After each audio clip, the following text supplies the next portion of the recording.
प्रश्न उत्तर सत्संग माध्यम से आज एक प्रश्न आया है सूरज देव सिंह दिल्ली से।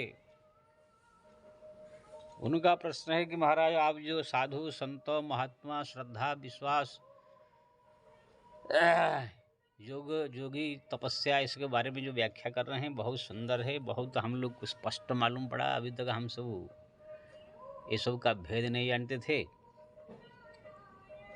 आपके वीडियो देख करके सब भेद मालूम पड़ा, धन्यवाद है।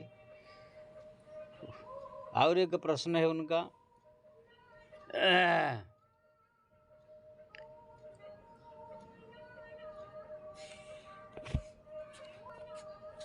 ऋषि मुनि महात्मा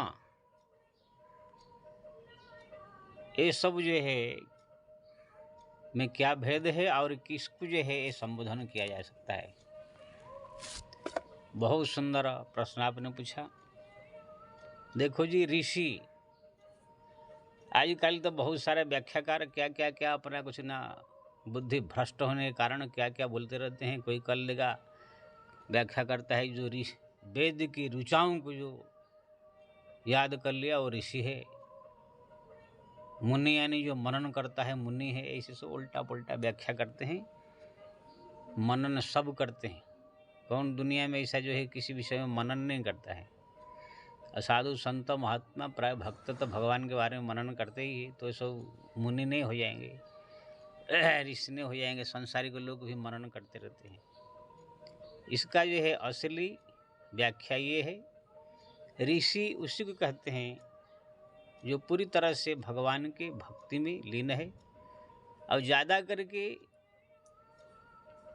ये जो ऋषि शब्द है, जो घर संसार त्याग करके संन्यास लिए हैं, इसको साधु संत का जो उपाधि मैंने बताया था, जो साधु हो गए हैं संन्यास ले लिए हैं, उन लोग के लिए आप ऋषि मुनि महात्मा तीनों शब्द का प्रयोग कर सकते हैं। वो लोग के लिए जोगी महात्मा साधु संत ये सब कोई भी शब्द प्रयोग कर दीजिए, उनके लिए कोई अतिरिक्त नहीं है।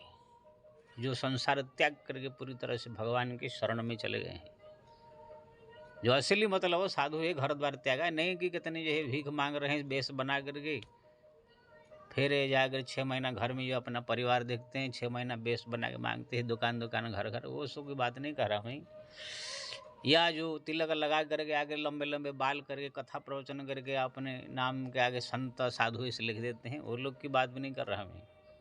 जो वास्तव में घर संसार त्याग किया, ज्ञान हुआ, भगवान के भक्ति के लिए अपने जीवन को समर्पण करके जो है संन्यास लिया, चाहे वैष्णव में हो चाहे किसी में हो, उनको आप ऋषि मुनि महात्मा साधु संत तपस्वी ये सब का प्रयोग कर सकते हैं।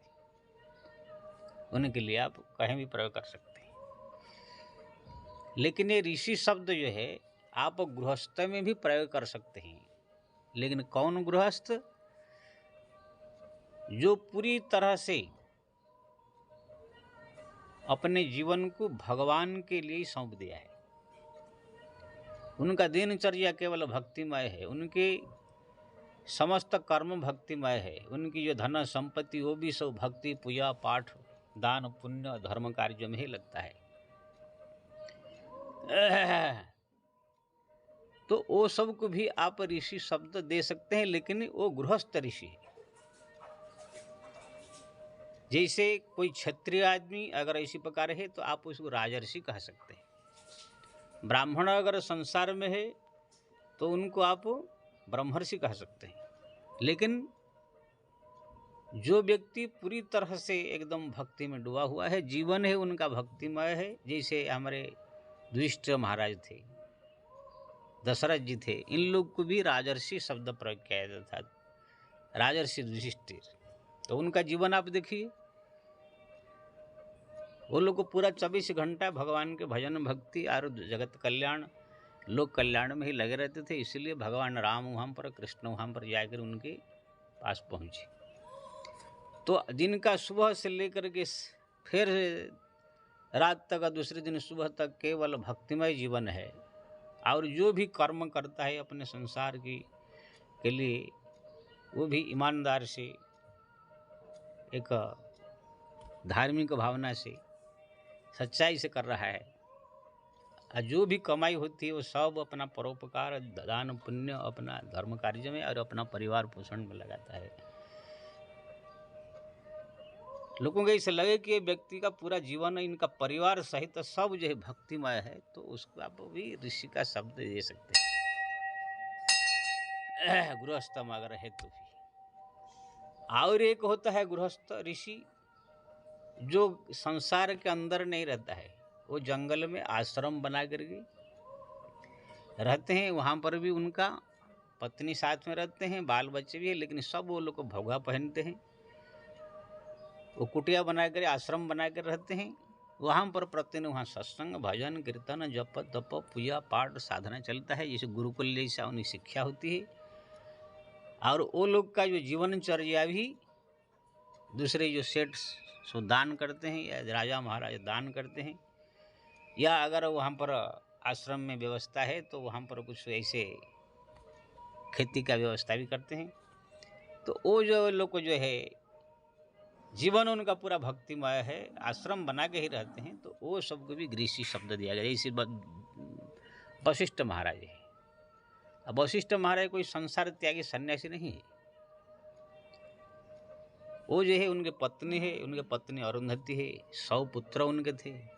लेकिन वो ऐसे आप लोग संसारी को लोग जैसे नहीं कि आकर के सब समाज के बीच में घर बना कर रह रहे हैं, बिल्डिंग बना करके, और वहाँ पर बच्चे लोग जो है कॉलेज में पढ़ रहे हैं, स्कूल में पढ़ रहे हैं, कोई IAS बन रहा है, ऐसे सब नहीं थे वो लोग।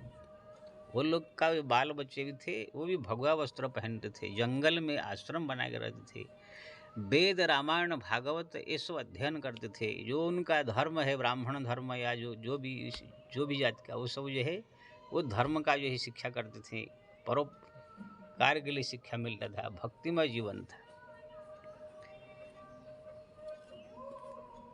ऐसे बहुत ऋषि आपको मिलेंगे। तो वो सब जो है ऋषि, एक गृहस्थ जो राजा ऋषि है, जो संसार में जो राजा बने हैं या कोई और इस संसार में जो है रह करके भक्ति करा, उससे श्रेष्ठ है वो, उसको भी ऋषि उपाधि दे सकते हैं, उनको मुनि भी कह सकते हैं। लेकिन इस संसार में रहने वाला जो आदमी भक्ति करके जो पब्लिक के बीच में अपना रह करके जो है कोई राजा बन के या कोई नेता बन के या कुछ और संसारिक आदमी बन के भक्ति कर रहा है, उसको मुनि अपने ही कह सकते हैं।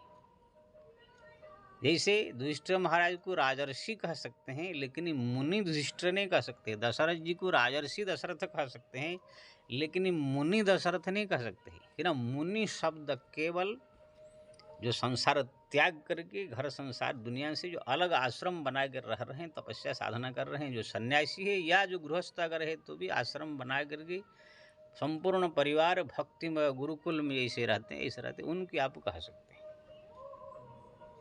ऐसे नहीं कि कोई संसार में अगर कोई आया उससे पढ़ाई कर रहा है, उनका लड़का जो है इंग्लैंड में पढ़ रहा है, ये भी जो है अपना कोई नौकरी कर रहा है, थोड़ा भक्ति भजन पूजा पाठ कर रहा है, तो इसको मुनि ऋषि सब शब्द मिल जाएगा, ऐसे नहीं। इसको सामान्य लोग। तो आप ऋषि संसार में जो सबसे उच्च कोटि के साधना करने वाली है, ध्रुव, प्रहलाद, ये सब को भी राजर्षि कहा जाता था।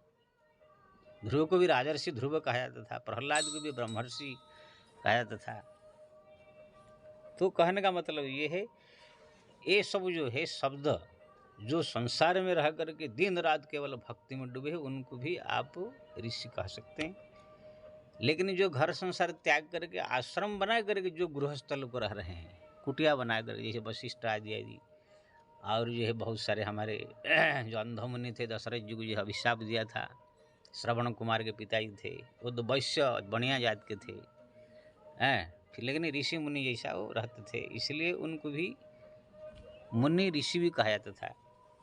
तो एक भेद समझ लीजिए, जो घर संसार समाज से अलग होकर के कुटिया बना करके अपना परिवार सहित भगवा वस्त्र पहन के जो तपस्या साधन कर रहे हैं, बच्चों को भी गुरुकुल का वेद पुराण सब पढ़ा रहे हैं, भक्ति में जीवन जी रहे हैं, अपना कमाई भी दान धर्म पुण्य से आ रहा है, तो ये सबको आप ऋषि मुनि सब कह सकते हैं।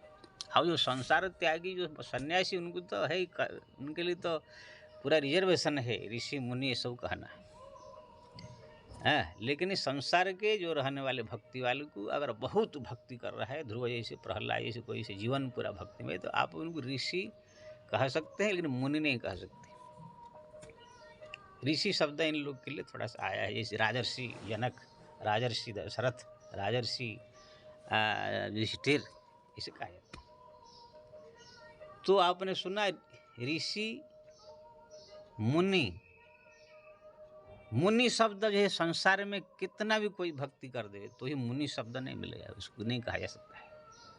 जो संसार त्याग करके पूरी तरह से संन्यास ले लिया उनको ही मुनि शब्द कहा जाता है। या तो अगर गृहस्थ है, अपना परिवार सहित आश्रम बना करके जंगल में रह रहे हैं, भगवा धारण करके पूरा जीवन उनका भक्तिमय दान से उनका चल रहा है, कोई और उद्योग नहीं है, या कंद मूल फल से या कैसे भी जी रहे, वो सबको आप मुनि शब्द भी कह सकते हैं। संसार के अंदर समाज में रहने वाला कोई आदमी, चाहे प्रहलाद जैसा भक्त हो जाए, चाहे ध्रुव जैसा भक्त हो जाए, चाहे मीरा जैसे भक्त हो जाए, कबीर जैसे भक्त हो जाए, तो भी उसको आप मुनि शब्द नहीं कह सकते। वो लोग मुनि नहीं होते, ऋषि कह सकते। वो भी उनका जाति लगा करके राजर्षि, ब्रह्मर्षि, यानी इससे ये मालूम पड़ेगा कि गृहस्थ आदमी, सांसारिक आदमी रहते हैं। तो ऋषि हो गया, मुनि हो गया। अब बाकी जो व्याख्या करते हैं, जो मनन करता है, मनन तो सब करते हैं, ये कोई व्याख्या नहीं। तो आप ऋषि शब्द खाली के संसार में मालूम दे सकते हैं, बाकी ऋषि मुनि शब्द आपको जो संसार त्याग करके आश्रम में रह रहे हैं, साधना कर रहे हैं, उनकी ही कह सकते हैं। और जो संसार त्याग करे, संन्यास ले लिया, उनके लिए तो है ही। महात्मा शब्द तो भी साधु संत महात्मा जो घर संसार त्याग करके चले गए हैं उनको भी महात्मा भी कह सकते, उनको महात्मा शब्द भी उनके रिजर्वेशन, उनको महात्मा जी भी कह सकते हैं। लेकिन इस संसार में भी महात्मा शब्द किसी को कह सकते हैं अगर वो आदमी महान हो। महान यानी उनके आत्मा में प्रत्येक जीव के प्रति दया हो, जिनके आत्मा में सदैव परोपकार भाव हो, जो पर दुख में कातर हो, जो दूसरे के लिए पूरा जीवन समर्पित हो, सब कुछ दूसरे के लिए करता हो, और साथ साथ में भगवान का भक्ति, भजन, पूजा पाठ, जप तप, यानी कि एक प्रकार से जो ऋषि शब्द जैसे गृहस्थ वालों को लगता है, राजर्षि भरत, राजर्षि दशरथ, राजर्षि जनक, ऐसे इनको आप महात्मा भी कह सकते हैं। महात्मा जनक, महात्मा दशरथ, महात्मा युधिष्ठिर भी कह सकते हैं। यानी महात्मा और जो ऋषि शब्द ये संसार में रहने वालों के लिए भी लग सकता है अगर वो महान जैसे भक्त या और जो है परजीव के प्रति अगर प्रेम, उनके प्रति दया भाव ऐसे। तो यानी महात्मा और ऋषि ये दोनों संसार में जो उच्च कोटि के भक्त साधना करने वालों को भी आप लगा सकते हैं। लेकिन मुनि शब्द जो है केवल संसार त्याग करके जो अलग से रहते हैं, आश्रम बना करके, उनके लिए ही ये शब्द प्रयोग हो सकता है। आप किसी संसारिक आदमी को मुनि नहीं कह सकते हैं, जैसे दशरथ जी को मुनि दशरथ नहीं कह सकते हैं। तो ये आपने समझ लिया, ऋषि मुनि और महात्मा। महात्मा और ऋषि दोनों साधु संत के लिए तो है ही, जो संसार त्याग करे, आश्रम बना कर गुरुकुल में रह रहे हैं, वो लोग के लिए भी लगेगा। संसार के आदमी के लिए भी जो बहुत भक्त हो उनके लिए लग सकता है। वो भी उनका जाति का संयोग करके, अगर क्षत्रिय है तो राजर्षि, ब्राह्मण है तो ब्रह्मर्षि, ये सब तो लगा करके आप कर सकते हैं। महात्मा शब्द भी आप किसी को जो महान आत्मा हो उसको महात्मा शब्द कह सकते हो। उसमें जाति धर्म का कोई जोड़ने की जरूरत नहीं। जो भी महान आत्मा है, जिनका हृदय में भगवान के प्रति भक्ति है, प्रेम है, श्रद्धा है, परोपकार है, समाज के प्रति कल्याण भाव है, ये सब की भी आप महात्मा कह सकते हो। जैसे महात्मा गांधी है और ऐसे बहुत सारे महापुरुष संसार में इसको महात्मा आप कह सकते हैं। तो आपने ऋषि मुनि महात्मा ये सब का भेद आप जान लिया है, समझ गए होंगे। ये व्याख्या एकदम सरल और सटीक व्याख्या है। बाकी जो व्याख्या हमारा बहुत सारे लोग करते हैं, जो ऋषियों के वेद के रुचाव को जान लिया है वो ऋषि है, जो मनन करता है मुनि है, ये सब बहुत से व्याख्या करते हैं। इससे आप उलझ जाएंगे। मनन तो लाखों आदमी कर रहे हैं तो सब मुनि हो जाएंगे। वेद के रुचाते ऐसे कितने सब लोग को मिलेंगे, आपको सब पढ़ के याद कर रखे हैं सब, तो कोई ऋषि नहीं हो जाएगा। तो आपने समझ गए होंगे, इसको आप समझ करके ऋषि मुनि महात्मा का भेद को समझे। जय श्री राम।